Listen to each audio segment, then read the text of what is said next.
Class 11th तुम्हारा बिल्कुल खराब गया है। तुमने बिल्कुल भी क्लास 11th में ढंग से पढ़ाई नहीं करी थी और तुम मुश्किल से पास हुए हो और तुम फेल भी हो सकते थे, लेकिन तुम्हें शायद कंपार्टमेंट लगा हो। तो इन सब सिचुएशन के बावजूद भी मैं तुम्हें गारंटी देता हूं कि तुम अपने क्लास 12th में फोड़ने वाले हो। तुम स्टिल अपने क्लास 12th में 90% से भी ज्यादा स्कोर करोगे और इंडिया के टॉप कॉलेज में एडमिशन लोगे, चाहे तुम किसी भी बैकग्राउंड से हो। आर्ट, साइंस, कॉमर्स फर्क नहीं पड़ता है, तुम टॉप करोगे और तुम फोड़ दोगे इस साल। और वो कैसे फोड़ोगे, वो सारी चीजें आज मैं इस वीडियो में डिस्कस करूंगा। ये चीज अपने दिमाग में मैंने पहले ही डाल लिया है कि शायद तुमने अपनी क्लास 12th की पढ़ाई बहुत अच्छे से नहीं करी है। तो इसीलिए आज मैं तुम्हें 5 ऐसी स्ट्रैटेजीज शेयर करने वाला हूं। इसे नोट कर लो, कॉपी कलम किताब कहीं पर भी अपने दीवार के ऊपर लिखकर चिपका दो इन्हें, क्योंकि ये चीज तुम्हारे बोर्ड एग्जाम 2024 तक तुम्हें काम देने वाले हैं, या फिर तुम किसी भी साल में इस वीडियो को देख रहे हो। याद रखना ये बात कि तुम चाहे पढ़ाई कहीं से भी करो, ऑनलाइन ऑफलाइन, किसी भी टीचर से फर्क नहीं पड़ता है, अच्छे से पढ़ो। लेकिन जब बात आए उस पढ़ाई को इंप्लीमेंट करने की, जब बात आए स्ट्रैटेजीज की, जब बात आए प्लानिंग की, टिप्स की, तो तुम्हारे अनटोल्ड मैक भैया तुम्हारा हमेशा साथ देने वाले हैं। तो इसलिए इस चैनल को सब्सक्राइब कर लेना और वीडियो को अगर अच्छा लगता है तो लाइक एंड शेयर अपने दोस्तों के साथ जरूर करना है। सबसे पहली चीज कि तुम्हें अपने क्लास 11th की गलतियों को 12th में रिपीट नहीं करना है। तुम्हें बोर्ड एग्जाम में अगर अच्छा स्कोर करना है इस साल, मतलब आने वाले साल 2024 में, अगर तुम 2023-24 सेशन के बच्चे हो ना, तो तुम्हें यह गलती भूल करके भी नहीं करना है कि तुम क्लास 11th की चीजों को दोबारा से रिपीट करो। अगर तुमने क्लास 11th को बहुत ज्यादा लाइट ले लिया है, बहुत ज्यादा, तो कोई दिक्कत नहीं है मेरे भाई, इट्स ओके। बहुत लोग करते हैं, तुम अकेले नहीं हो, डरने की जरूरत नहीं है तुम्हें। यह मैं कह रहा हूं क्योंकि मैंने भी अपने क्लास 11th में बहुत अच्छा स्कोर नहीं करा था, लेकिन मैंने अपने 12th में अपने पूरे फैमिली को प्राउड कराया था। तो ये तुम भी कर सकते हो। कैसे करोगे? सबसे पहले तुम्हें एक गलती नहीं करना है। जो हुआ क्लास 11th में, जो गलतियां हुई उसको छोड़ दो। मुझे पता है कि तुमने बहुत मस्ती करा होगा, बहुत मजाक करा होगा, बहुत घूमे होंगे, बहुत गर्लफ्रेंड बॉयफ्रेंड, बहुत सारे चक्कर दोस्ती यारी, बट अब नहीं। बस एक साल तुम्हें अच्छे से पढ़ना है, बस एक साल, उसके बाद तुम्हें मिल रहा होगा अपना ड्रीम कॉलेज। तो क्लास 12th में अपनी क्लास 11th की गलतियों को मत करना। कौन सी गलती? जैसे कि आप रेगुलर क्लासेस नहीं अटेंड करो, या फिर आप कोई ट्यूशन या कोचिंग नहीं जा रहे हो, तो यह गलती मत करना। 11th क्लास में बहुत सारे बच्चे बहुत सारे लेक्चर मिस कर देते हैं, जिस वजह से उन्हें 12th में दिक्कत होती है। इस बारे में मैं आगे डिस्कस करूंगा, लेकिन बता दूं, वो गलतियां अब मत करना। अपने क्लास में, अपने कोचिंग में, अपने टीचर के यहां कंसिस्टेंट रहो, जहां भी तुम पढ़ रहे हो, चाहे तुम ऑनलाइन पढ़ रहे हो या फिर ऑफलाइन, उससे फर्क नहीं पड़ता है। ये बात अपने दिमाग में ढंग से डाल लो। ओके, दूसरी सबसे बड़ी चीज जो तुम्हें सबसे पहले करना है, अगर तुमने अपने क्लास 11th में अच्छा परफॉर्म नहीं करा है, अगर तुम्हें अपने क्लास 11th की चीजों को ज्यादा अच्छी तरीके से नहीं पढ़ा है, कंसेप्ट अगर तुम्हारे क्लियर नहीं है, तो तुम्हें सबसे पहले क्लास 12th में आते ही क्लास 12th की पढ़ाई के साथ साथ 11th क्लास के कंसेप्ट्स को क्लियर करना है। अब कौन कौन से कंसेप्ट्स ऐसे हैं जो तुम्हें क्लियर करना है? सबसे पहली और सबसे इंपॉर्टेंट चीज, वैसे बुक्स, वैसे सब्जेक्ट्स जो क्लास 11th एंड 12th दोनों आपस में कनेक्टेड है, उन सब्जेक्ट्स की कंसेप्ट को क्लियर करो। बेसिकली जो ज्यादातर साइंस के सब्जेक्ट्स होते हैं, जैसे फिजिक्स हो गई, केमिस्ट्री हो गई, मैथ्स हो गई, या फिर बायोलॉजी हो गई, ये ऐसे सब्जेक्ट्स होते हैं ना साइंस वाले, जो कि 11th में जहां से खत्म होता है वहीं से 12th स्टार्ट होती है। समझ रहे हो?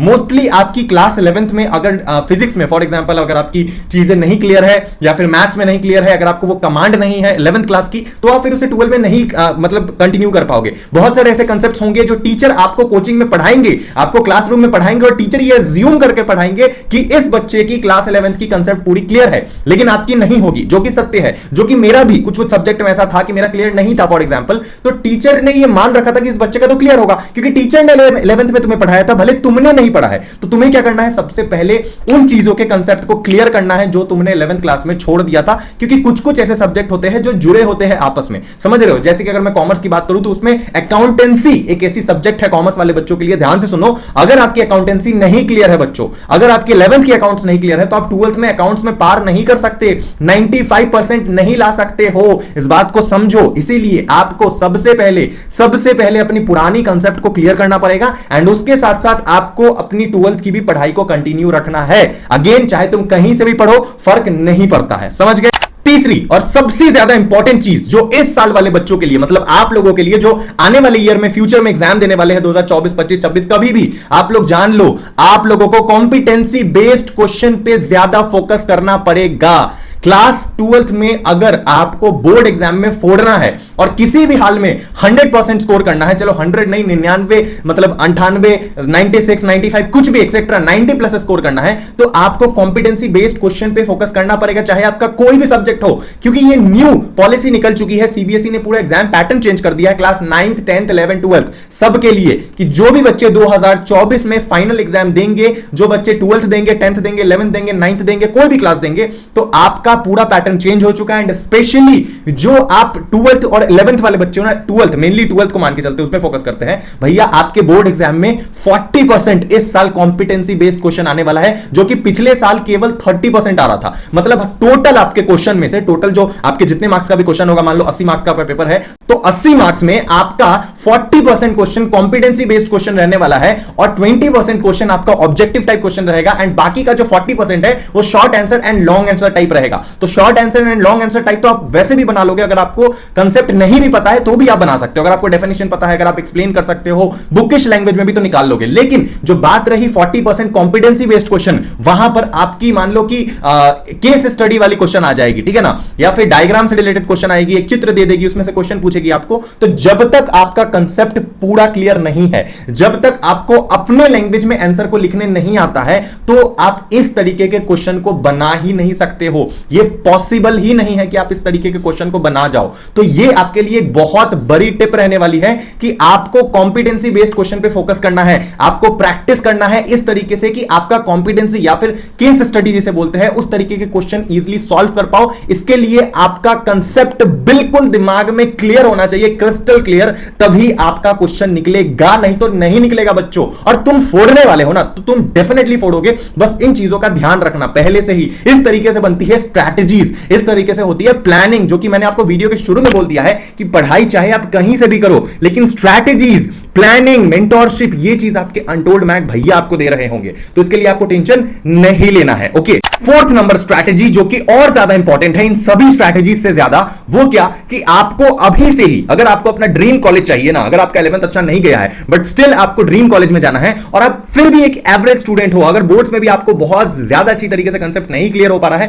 तो डोंट वरी, आपको अभी से एंट्रेंस एग्जाम की पहले दिन से ही फोकस कर देनी चाहिए, पहले दिन से ही शुरू कर देना है। चाहे आप ये वीडियो किसी भी दिन देख रहे हो बच्चे, उससे फर्क नहीं पड़ता है। आज का जमाना एंट्रेंस एग्जाम वाला है, आपके मेरिट पे आपका एडमिशन बहुत ही कम जगह पे हो रही होंगी, एंड ज्यादातर universities, even in Delhi university, या फिर आप कोई आईआईटी चले जाओ, वहां पर भी आपको जेईई का एग्जाम देना पड़ता है, या फिर अगर आपको नीट हो गई मेडिकल लाइन में, वहां भी देना पड़ता है, या फिर CUET entrance exam, common university entrance test, सारे ही एंट्रेंस एग्जाम है, और इन सभी की तैयारी आपको क्लास 12th के स्टार्टिंग से करना पड़ेगा। मेनली क्या होता है कि जेईई और नीट वाले बच्चे तो 11th से शुरू कर देते हैं, लेकिन लेकिन लेकिन जो सीयूईटी वाले बच्चे हैं वो 12th से नहीं शुरू करते हैं, 11th से भी नहीं शुरू करते हैं, वो अपने बोर्ड एग्जाम के एंड में करते हैं। और मत पूछो, ये मैंने खुद इस साल वाले बच्चों को पछताते हुए देख रहा हूं, जो बोर्ड एग्जाम अभी दिया है, जिन्होंने 2023 में, जो अभी मई में अपना पेपर लिखने वाले हैं, 21 तारीख को उनकी एग्जाम है, और वो अभी से रो रहे हैं कि काश मैंने पहले पढ़ाई करी होती। एंड जो बच्चे नवंबर दिसंबर से पढ़ रहे हैं, उनको मैं देख रहा हूं, क्योंकि मैं खुद बच्चों को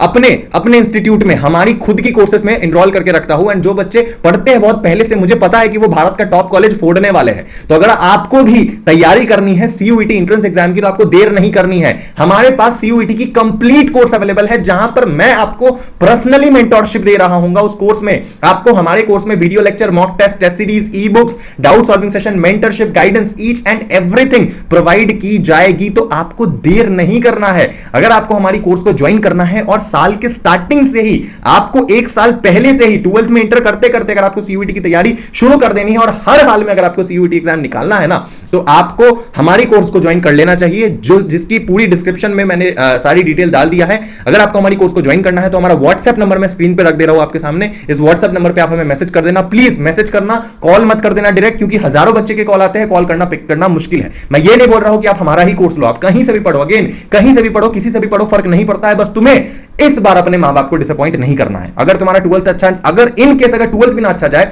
तो कम से कम तुम्हारा ये एंट्रेंस एग्जाम निकलना चाहिए, जिस वजह से तुम्हारा किसी कॉलेज में एडमिशन हो पाए। ये बहुत ज्यादा जरूरी है। तो नंबर मैं डिस्क्रिप्शन में दे देता हूं, स्क्रीन के ऊपर भी है, इस नंबर पे हमें व्हाट्सएप कर देना, और हम अपने कोर्स में आपको एनरोल कर लेंगे।